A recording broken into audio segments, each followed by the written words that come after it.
तर सुख म्हणजे नक्की काय असतं, तर ती आहे माझ्यासाठी रात्रीची खिचडी. तर मी खिचडी थोडीशी शिल्लक पडली असली ते गरम करून आमचा नाश्ता होऊन जातो, त्याच्यासाठी मी थोडीशी शिल्लकच टाकते कारण मला खूप आवडते.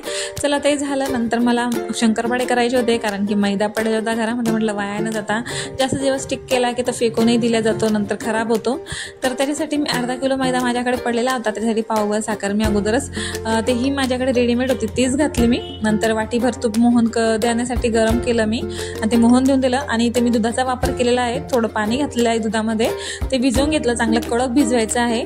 आणि झाल्यानंतर मस्त छोटेसे उंडे घ्यायचे. फक्त आपल्याला जी पापडी आहे ना, म्हणजे ते पोळी, तर ती थोडीशी जाडसर लाटायची, पातळ लाटायची नाही. पातळ लाटली तर शंकरपाळे आपले कडक पडतात, म्हणून असे मस्त थोडेसे जाडसर लाटले ना ते फुल निघताना मस्त त्याला मस्त पाऱ्या पडतात छान अशा.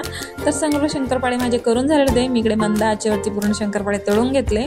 फक्त मंद आचेवर करायचे ना, तर जास्त कडक झालं ना तर मग ते वरतून तर लाल होतात पण मधातून कच्चे राहतात, म्हणून ते अगोदर हे लक्ष जास्त ठेवायचं. नंतर इकडे शंकरपाळे माझे झालेले होते, बघा किती खास झालेले आहेत. रेडीमेड